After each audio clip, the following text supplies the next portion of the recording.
आज एक ज्वलंत प्रसंग है शिक्षा, शिक्षक, अभिभावक और समाज। शिक्षा केवल विद्यालय का कार्य नहीं है। शिक्षक, अभिभावक और समाज तीनों की समान जिम्मेदारी है। केवल शिक्षकों का दोष देना उचित नहीं, लेकिन शिक्षकों को भी अपने सामाजिक दायित्व को समझना चाहिए।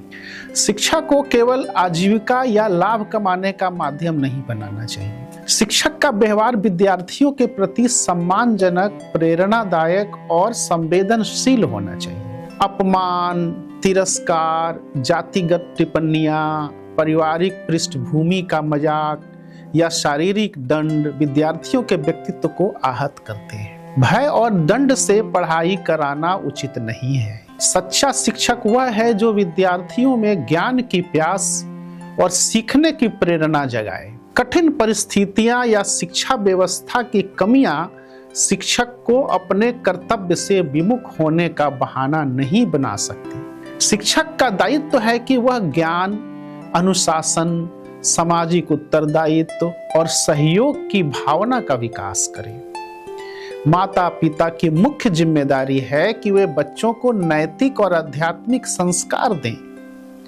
समाज का भी कर्तव्य है कि प्रत्येक बच्चे को स्वस्थ, नैतिक और प्रेरणादायक वातावरण मिले ताकि वह एक आदर्श नागरिक बन सके। मुख्य बात यह है कि आदर्श शिक्षा वही है जिसमें शिक्षक प्रेरणा दें, माता पिता संस्कार दें और समाज सहयोग दे। भय, अपमान और दंड नहीं, बल्कि प्रेम, सम्मान और ज्ञान ही सच्ची शिक्षा की पहचान है। अब जानें कि आदर्श शिक्षक की भूमिका क्या है। शिक्षक केवल पढ़ाने वाला व्यक्ति नहीं, बल्कि समाज का मार्गदर्शक, समाज गुरु होता है। केवल उच्च शैक्षणिक डिग्री पर्याप्त नहीं है। एक आदर्श शिक्षक में ईमानदारी, चरित्र बल, नैतिकता, निस्वार्थ सेवा, प्रेरणादायक व्यक्तित्व और नेतृत्व क्षमता होनी चाहिए।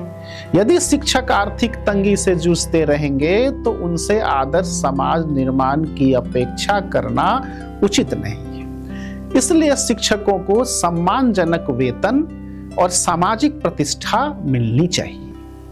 शिक्षा नीति का निर्माण केवल राजनेताओं के हाथ में नहीं होना चाहिए। अनुभवी और योग्य शिक्षकों को शिक्षा नीति बनाने में प्रमुख भूमिका मिलनी चाहिए। शिक्षा को राजनीति और दलगत स्वार्थ से मुक्त रखना आवश्यक है। शिक्षक का लक्ष्य किसी राजनीतिक दल का प्रचार नहीं, बल्कि आदर्श नागरिकों का निर्माण होना चाहिए।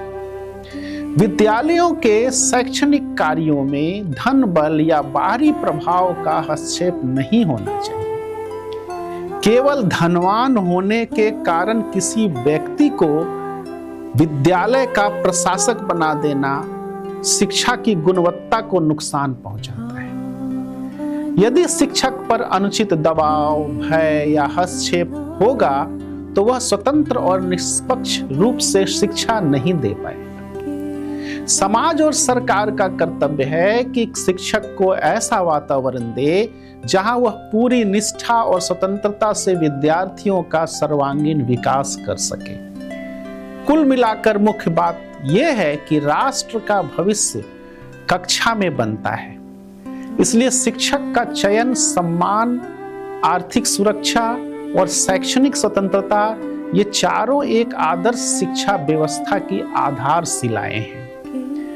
अब शिक्षा पर बात करते हैं। भय और धमकी के आधार पर दी गई शिक्षा अस्थायी नहीं होती। डर समाप्त होते ही सीखी हुई बातें भी धीरे धीरे भूल जाती हैं। परीक्षा के भय से रटा हुआ ज्ञान जीवन में उपयोगी नहीं बनता। ऐसी शिक्षा समय, श्रम और प्रतिभा की बर्बादी है।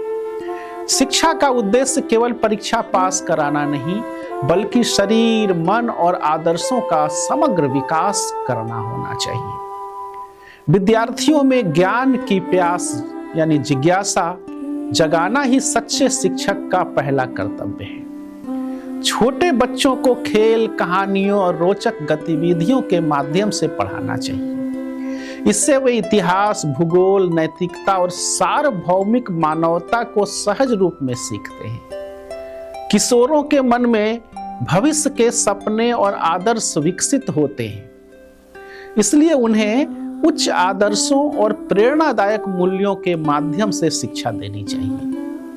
युवाओं के लिए केवल आदर्शवाद पर्याप्त नहीं है, उन्हें आदर्शवाद और यथार्थवाद का संतुलित समन्वय सिखाना आवश्यक है। शिक्षक को प्रत्येक विद्यार्थी को अपनी संतान के समान समझना चाहिए।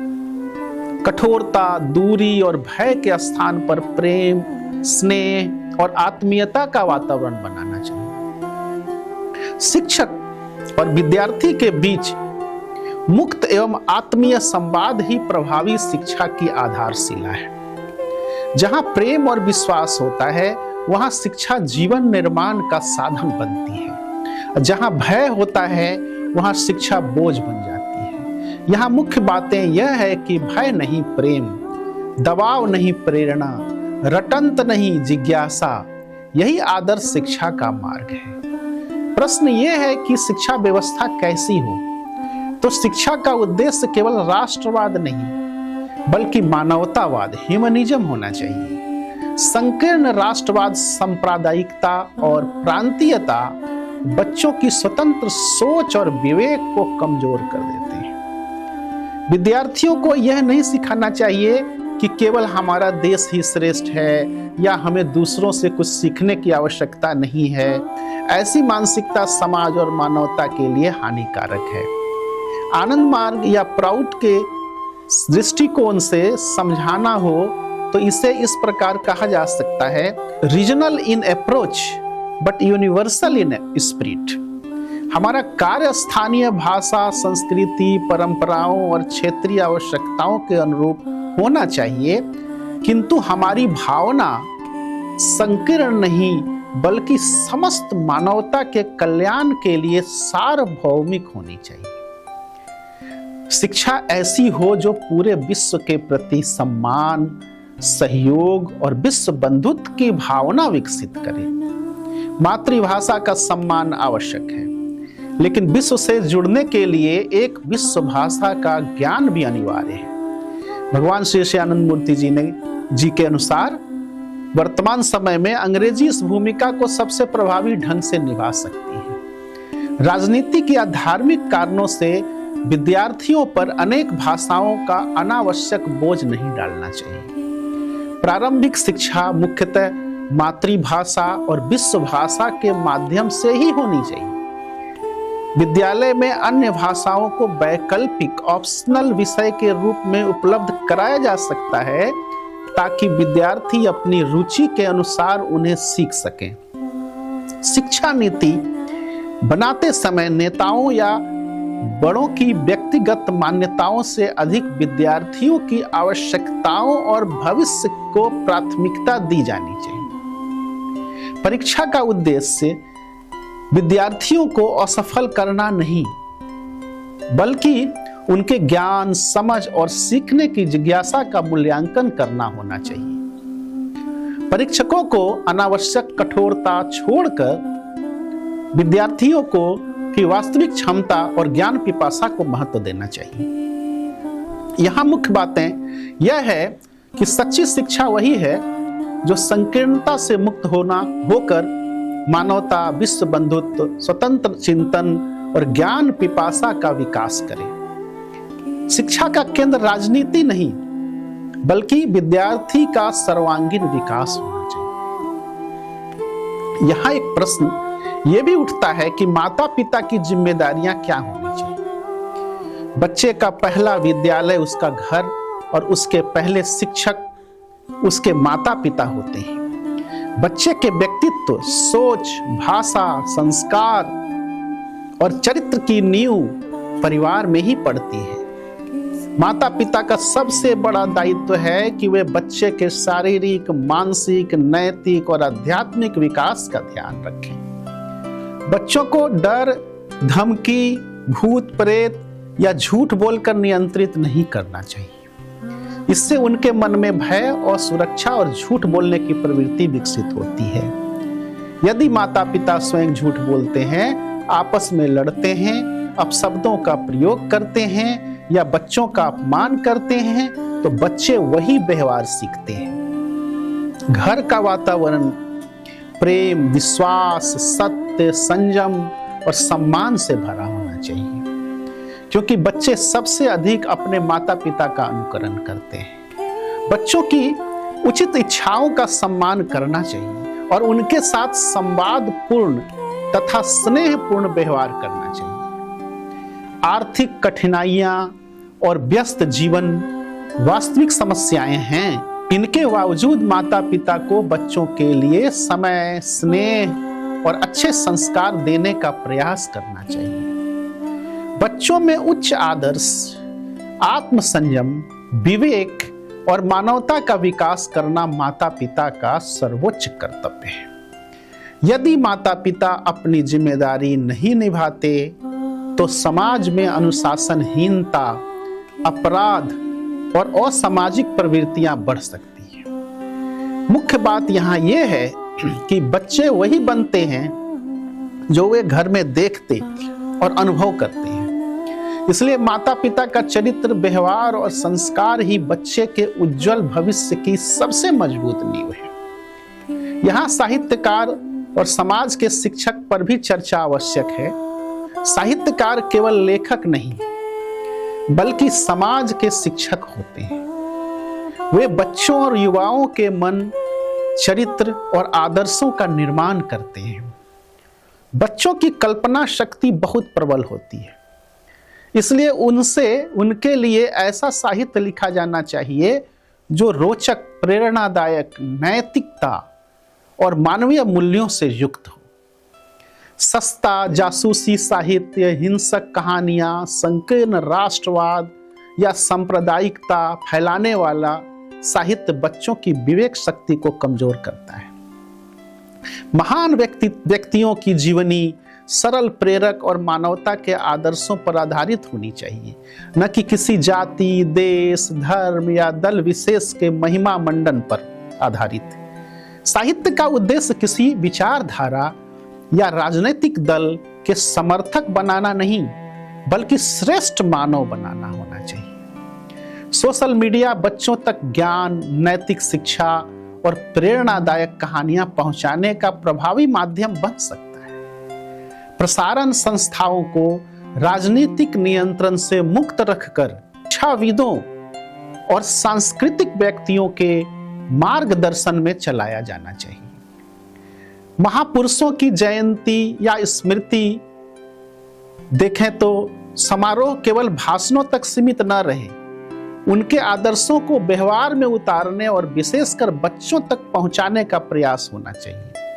चित्र, नाटक, सिनेमा शिक्षा के अत्यंत प्रभावी माध्यम है। अच्छे नाटक और फिल्में बच्चों तक, युवाओं में चरित्र, आदर्श और मानवता का विकास कर सकती हैं। केवल मनोरंजन, हिंसा, अश्लीलता या व्यावसायिक लाभ के लिए बनाई गई फिल्में समाज को नुकसान पहुंचाती है। सिनेमा का उपयोग शिक्षा और संस्कृति के विकास के लिए होना चाहिए, न कि राजनीतिक प्रचार या व्यावसायिक शोषण के लिए। शिक्षक, साहित्यकार, कलाकार, अभिनेता, नाटककार और रेडियो कलाकार ये सभी समाज निर्माता हैं। समाज और सरकार का दायित्व है कि उन्हें आर्थिक और सामाजिक सुरक्षा प्रदान करे ताकि वे निश्चिंत होकर नई पीढ़ी के चरित्र निर्माण में अपना सर्वोत्तम योगदान दे सके। सच्चा साहित्य, सच्ची कला और सच्चा मनोरंजन वही है जो मनुष्य को अधिक मानवीय, विवेकशील, चरित्रवान और विश्व बंधुत्व से प्रेरित बनाए। यही वास्तविक शिक्षा का विस्तार है। एक प्रमुख बात और है कि शिक्षा व्यवस्था और विद्यार्थियों को राजनीति से दूर रखना चाहिए। क्यों आवश्यक है? क्योंकि शिक्षा का उद्देश्य किसी राजनीतिक विचारधारा या दल के समर्थक बनाना नहीं है, बल्कि स्वतंत्र चिंतन, नैतिक चरित्र, वैज्ञानिक दृष्टिकोण और मानवीय मूल्यों का विकास करना है। विद्यार्थियों का मन कोमल और ग्रहणशील होता है। यदि शिक्षा व्यवस्था राजनीतिक हस्तक्षेप से प्रभावित होती है तो शिक्षा का उद्देश्य विकृत हो जाता है और विद्यार्थियों में स्वतंत्र विचार के स्थान पर पक्षपात, संकीर्णता और वैचारिक विभाजन विकसित होने लगता है। विद्यालय और विश्वविद्यालय ज्ञान, चरित्र निर्माण और व्यक्तित्व विकास के केंद्र होने चाहिए, न कि राजनीतिक संघर्ष का मंच। शिक्षा नीति का निर्माण शिक्षाविदों, अनुभवी शिक्षकों और विशेषज्ञों के मार्गदर्शन में होना चाहिए, जबकि राजनीतिक दलों का हस्तक्षेप न्यूनतम होना चाहिए। विद्यार्थियों को राजनीति का अध्ययन करना चाहिए ताकि वो जागरूक और जिम्मेदार नागरिक बन सके, लेकिन उन्हें दलगत राजनीति का उपकरण नहीं बनाया जाना चाहिए। शिक्षा का मंदिर राजनीति का अखाड़ा नहीं होना चाहिए। विद्यार्थियों को दलगत राजनीति से दूर रखकर ज्ञान, चरित्र, विवेक और मानवता की शिक्षा देना ही एक स्वस्थ और प्रगतिशील समाज की आधारशिला है। समाज गुरु वे महान व्यक्ति हैं जो अपनी असाधारण बुद्धिमत्ता, गहन ज्ञान, उत्कृष्ट चरित्र, प्रेरणादायक व्यक्तित्व और नेतृत्व क्षमता के बल पर पूरे समाज का मार्गदर्शन करते हैं। ऐसे व्यक्तित्व इतिहास में बहुत कम होते हैं। जब समाज में अनैतिकता, भ्रम और स्वार्थ और असामाजिक शक्तियों का प्रभाव बढ़ जाता है तथा सामान्य लोग सही दिशा खोने लगते हैं, तब समाज गुरुओं का कर्तव्य होता है कि वे मानवता को सही मार्ग दिखाएं, लोगों में आशा, नैतिकता और आदर्शों का संचार करें तथा उन्हें प्रतिकूल परिस्थितियों से ऊपर उठने की प्रेरणा दें। समाज गुरु केवल शिक्षक नहीं बल्कि युग द्रष्टा और पथ प्रदर्शक होते हैं। वे समाज को अंधकार से प्रकाश की ओर, विभाजन से एकता की ओर और स्वार्थ से मानवता की ओर ले जाते हैं।